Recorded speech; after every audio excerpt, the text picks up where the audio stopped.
At the PTA meeting, a woman stood up, straightened her blazer like she was about to deliver a TED talk, and said, "She can't represent our school. She's a nobody's kid. No father, no background." No one gasped. No one disagreed. The room didn't erupt. They just nodded. Slowly. Quietly. Like she'd said something uncomfortable, but necessary. I was sitting right there. Third row.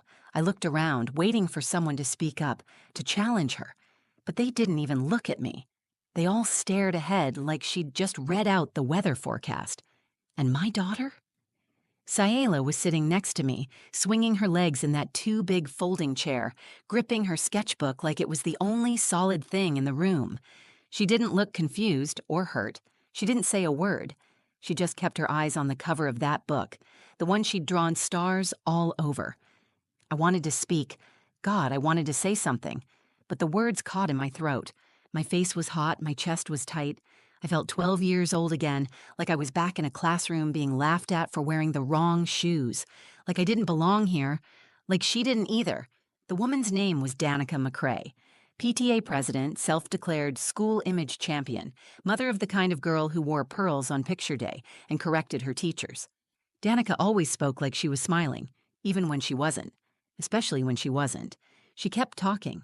Something about representing our values and a family we can all be proud of. And I sat there, frozen, watching the people I'd smiled at in carpool line and bake sales silently push my daughter out of the picture. Sayela didn't ask what it meant. She didn't tug on my arm or whisper questions. She just sat there, quiet still, except for the gentle tapping of her shoe against the chair leg. She was only 7, but she understood more than they thought. I wanted to wrap her in my arms and carry her out of that room. I wanted to scream at every single person in that gym, but instead, I sat there.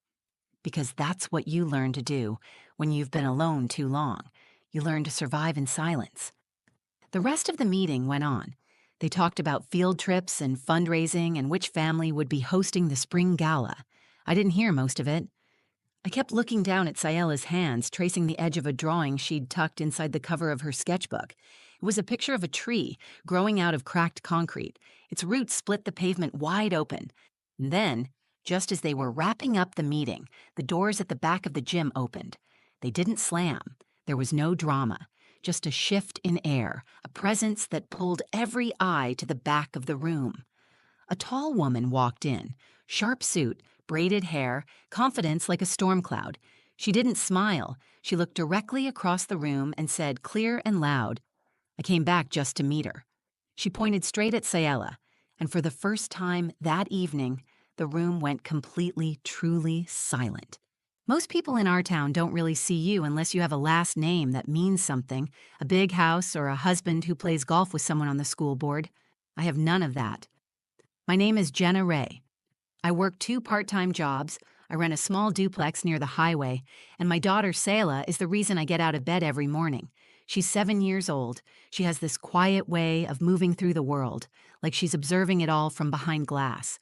Big brown eyes, curly hair that does whatever it wants, and a little dimple that only shows when she's concentrating.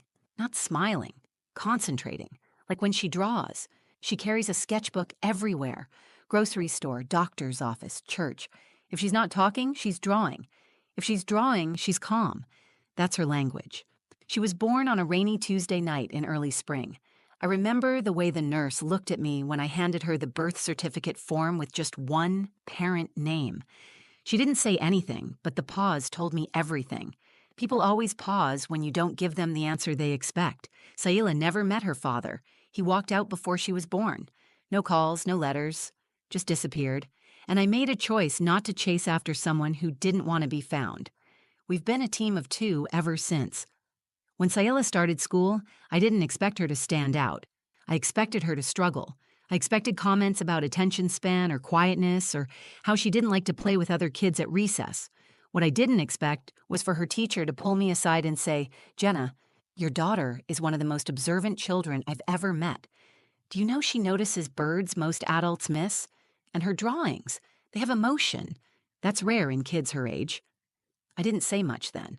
I just smiled and nodded. That night, I cried alone in the bathroom, not because I was sad, because someone saw her. Sayela doesn't have friends the way most kids do. She sits by herself at lunch. She draws on the margins of worksheets. She answers questions in class only when she's sure she won't be wrong. She doesn't like birthday parties or noisy classrooms. But give her a pencil and paper and she can build entire worlds. That's why, when Ms. Braxton, her second grade teacher, told me she wanted to nominate Sayla for the statewide Future Voices showcase, I didn't know what to say. It's this big event where schools across the state send one student to share something creative: writing, artwork, ideas about how they see the world. The goal is to recognize kids with unique perspectives, kids with something to say. She sees beauty in things most people ignore, Ms. Braxton told me. The way she drew the playground cracks and turned them into rivers. That's not just talent, that's voice. I didn't want to get my hopes up. We're not the kind of family people nominate for things. I've been in enough parent meetings and volunteer groups to know how this goes. Sayela's name would come up and someone would smile politely and say, "She's sweet, but..." And then we'd be forgotten again. But this time, Ms. Braxton insisted. She said it was Sayela's turn to be seen, so we showed up to that PTA meeting. I dressed Sayela in her favorite blue dress, the one with little sunflowers printed along the hem. She had her sketchbook in one hand and a crayon tucked behind her ear. I told her we might have to sit through some boring stuff before they made any decisions, and she nodded like a soldier heading into battle. I didn't think anything dramatic would happen. I didn't think people would be cruel. I thought maybe they'd politely dismiss her nomination, talk around her name, move on to a child who checked all the boxes. I didn't expect Danica to stand up and tear her down in front of everyone, and I didn't expect Sayla to just take it. Not cry, not run, not even flinch. She sat there, one foot still swinging, the edge of her drawing sticking out from under the cover like a flag of quiet resistance. She looked so small in that chair, and yet somehow bigger than the people trying to shrink her. That moment didn't just hurt. It made me see something I hadn't seen before. Sayela wasn't the one being tested. I was. The whole room was. And as it turned out, someone outside that room was watching too. The Monday after the PTA meeting, I didn't want to send Sayla to school. I almost called in sick to both my jobs, just to keep her home. But she came into the kitchen that morning already dressed, wearing her purple sneakers and holding her sketchbook like always. She didn't say a word about the meeting. She just said, "Can I have toast with honey?" I made her toast. I braided her hair. And I pretended like everything was normal, because that's what moms do when the world turns sharp around their children. We keep the edges away for as long as we can. But inside, I was boiling. At work, I kept replaying it in my head. The way Danica said it like it was just a fact.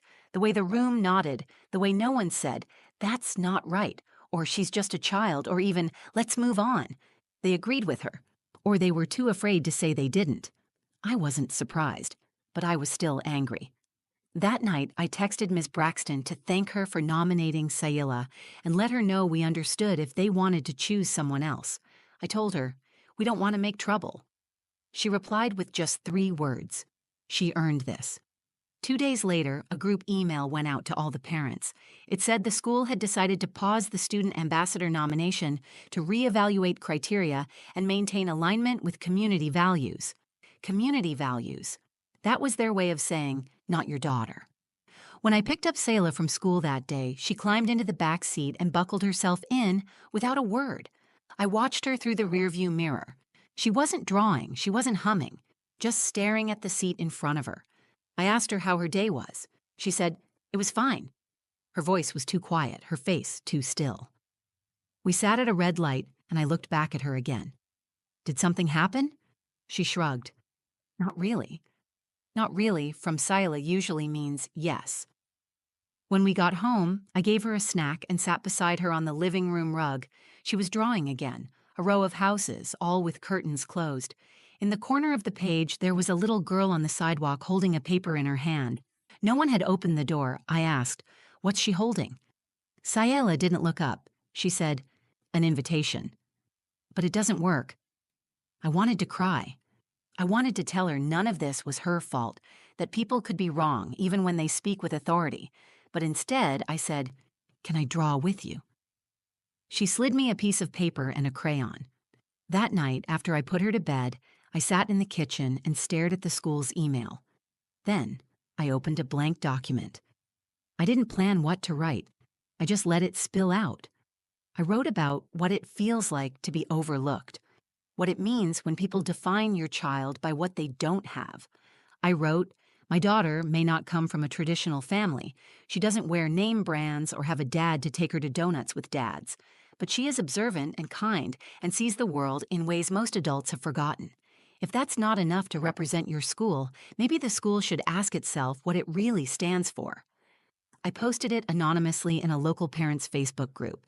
I didn't expect anything to come of it. I just needed to say it somewhere. To anyone.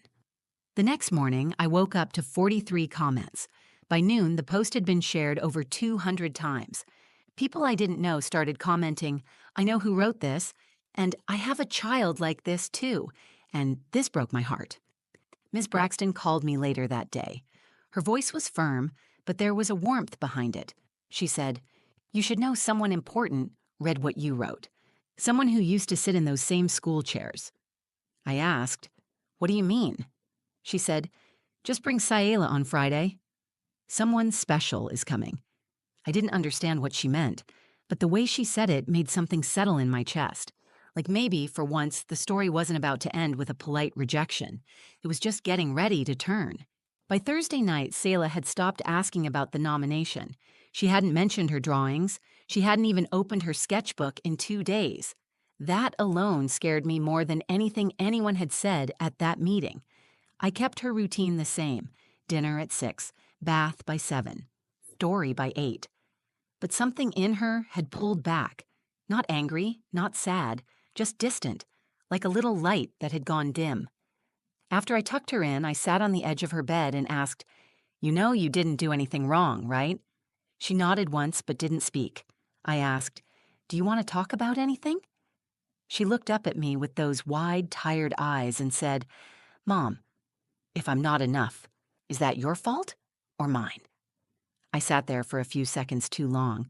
I didn't know how to answer her. I wanted to tell her she was more than enough, that the people who made her feel small weren't worth listening to, but she was 7. She didn't need speeches. She needed to believe me. I leaned down, kissed her forehead, and said, "You are exactly who you are supposed to be, and that's the best thing in the world." Then I went into the hallway and cried where she couldn't hear me. That night, I didn't sleep. I kept rereading the post I had written. The comments kept pouring in. Some people said it made them think about how they judged others. Some said it reminded them of their own childhood, and one comment stood out. It was from someone named A. Voss. Just 2 words. "She matters." I didn't recognize the name at first. I just assumed it was another supportive parent.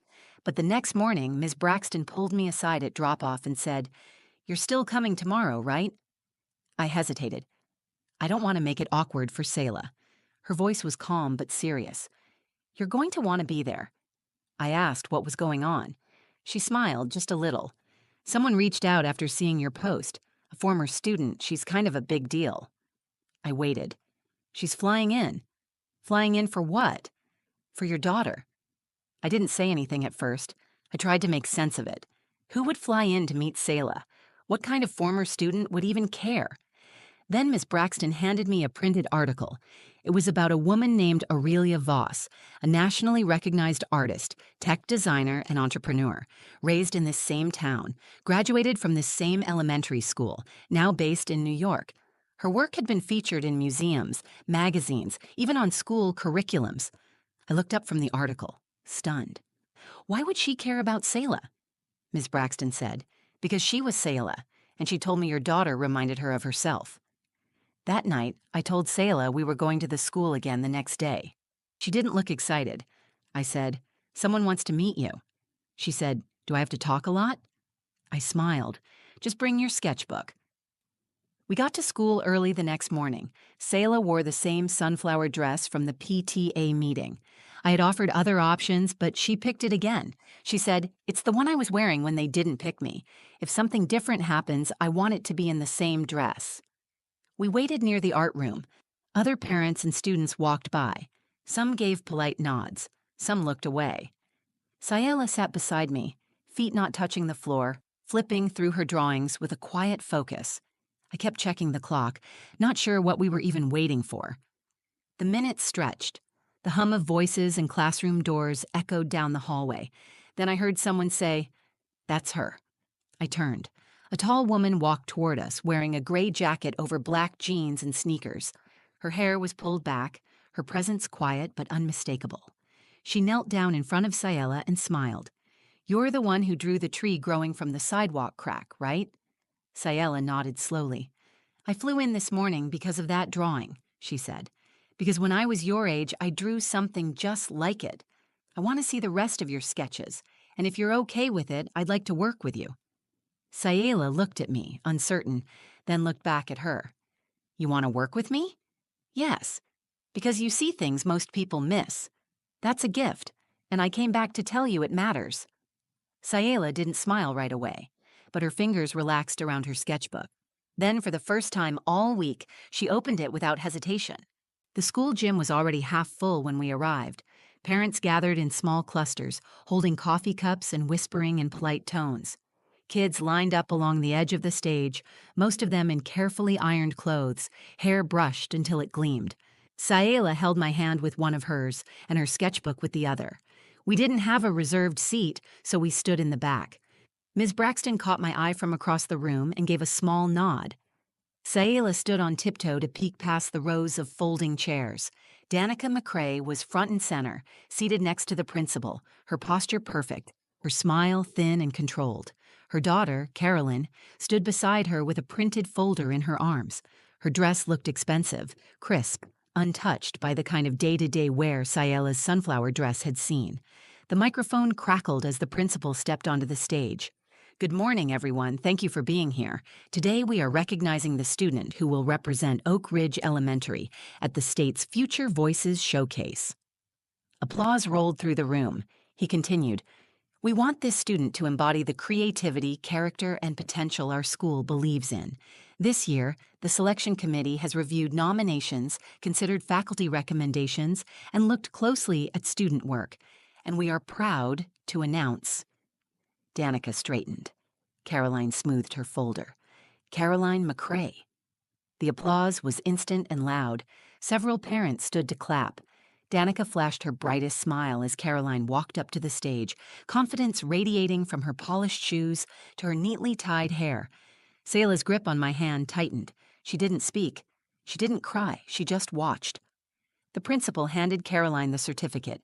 She stepped up to the mic and began reading from her folder about her community garden project and how much she loved volunteering. It was a well-practiced speech. She spoke clearly, hit all the buzzwords, and thanked the school for believing in her. Behind me, I heard someone enter through the side door. I turned. Aurelia Voss walked into the gym with purpose. Not rushed, not loud, just direct like a question that demands an answer. She was wearing the same gray jacket from the day before. She had no entourage, no clipboard, just a quiet, undeniable presence. The room shifted the moment they saw her. People began whispering. Phones came out. Danica turned in her seat, her smile faltering. The principal cleared his throat. "It appears we have a special guest today, former Oak Ridge student, now nationally recognized artist and entrepreneur. Ms. Aurelia Voss." Scattered claps followed. Aurelia stepped forward, her gaze moving across the crowd until it landed on Sayela. She didn't look at the principal. She didn't nod at Danica. She said loud and clear, "Before you finish, I'd like to say something." The room fell quiet. She walked to the center of the gym and turned to face the audience. "This week, I saw a drawing of a tree breaking through a sidewalk crack. It wasn't pretty in the traditional sense. It was raw. It was real. It was done by a child who, like I once was, has been overlooked because of what she isn't instead of who she is." Murmurs moved through the room. She raised her hand to quiet them. "I came back to this school for one reason, to meet her, to tell her that her work matters, that her perspective is powerful, that creativity doesn't require permission from pedigree." She turned, pointed across the gym, to Sayela Ray. Every head turned. Sayela froze beside me, her eyes wide. Aurelia continued, "I'd like to offer Sayela a full scholarship to my youth mentorship program. I will personally work with her over the next year to develop her art, her confidence, and her voice, because she already has something no committee can give her. Vision. I felt a wave rise in my chest. I looked at Ciela, whose mouth hung slightly open. She whispered, "Is she talking about me?" I nodded, barely holding back tears. Aurelia stepped toward her and crouched down to her level. "You don't have to speak right now. Just keep drawing. The world will catch up." Ciela didn't say a word. She opened her sketchbook and carefully pulled out the drawing of the tree. She held it up. Aurelia took it like it was a rare treasure, and in that moment, no one remembered who had won the certificate, because the entire gym knew who the real voice of the future was. After that day in the gym, nothing was quite the same. People started looking at Ciela differently. Teachers stopped her in the hallway to ask about her drawings. Classmates who had never spoken to her began asking to sit near her. A few even tried drawing with her during free time. She didn't suddenly become popular, and she didn't want to, but she was no longer invisible. At home, she started drawing more than ever. I'd find little sketches on the kitchen table, the bathroom mirror, inside her backpack, tiny paper scraps that carried entire stories. Some were happy, some were sad. All of them were honest. She didn't talk much about what had happened in the gym. She didn't have to. She knew, and she knew I knew. That was enough. Aurelia kept her promise.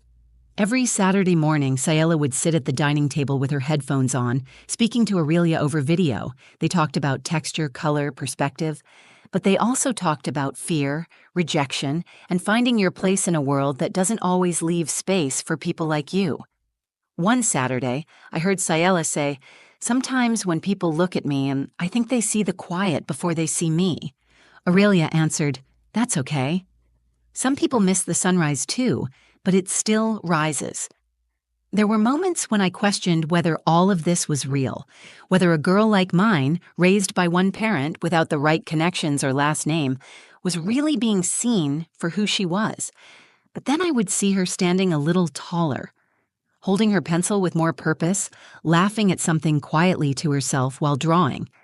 And I knew it was real, and it was just the beginning. The following spring, Ciela's work was chosen to be part of a national children's art exhibition.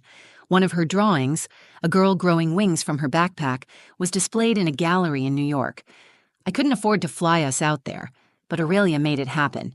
She called me one evening and said, "You need to be there when she sees it on the wall." The day we walked into that gallery, Ciela didn't speak. She just walked slowly through the rows of framed artwork until she reached her piece. It was there, framed, literature named. Beneath it, a little placard read, "Ciela Ray, age 7, Oak Ridge Elementary, Georgia." She looked up at me and said, "It doesn't feel like mine anymore. It feels like it belongs to everyone." And she was right. It did. Back home, Danica McCrae stepped down from her position on the PTA. No announcement, no apology, just a quiet exit. Some people said the pressure had gotten to her. Others said she didn't like being questioned. I didn't care why she left.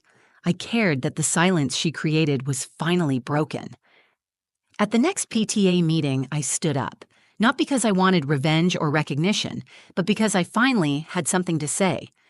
I looked around the room and said, "If a child has to come from a perfect home to be seen, we're teaching the wrong lesson. We don't get to decide who deserves to be visible. That's not education. That's exclusion." No one interrupted. No one clapped either. But they listened. That was enough. I walked back to my seat, and when I sat down, Ms. Braxton reached over and touched my arm. She didn't say anything. She didn't have to. Ciela is 8 now. She still keeps her sketchbook close. She still speaks softly, but the light in her has grown stronger. She doesn't draw trees breaking through sidewalks anymore. Now she draws entire forests growing on rooftops. Sometimes, when I watch her, I think back to that night when she asked me if not being enough was my fault or hers. She never asked that again. She didn't need to, because now she knows. She always was enough. The world just needed to catch up. Thank you for staying with me through this story. If this touched something in you, if you've ever felt unseen, or if you've raised a child who the world tried to overlook, then you know this wasn't just about a PTA meeting. This was about voice, about worth, about standing up, even when your voice shakes. And if you saw a bit of yourself or someone you love in Ciela's story, then please Like the video, share it with someone who needs it, and leave a comment below. I read every one of them, and your words matter here. And if you want to hear more real stories like this, stories that challenge, heal, and remind us what we're capable of, subscribe to the channel and hit the bell so you never miss a moment. This world needs more voices like Sayla's. Thanks for being here.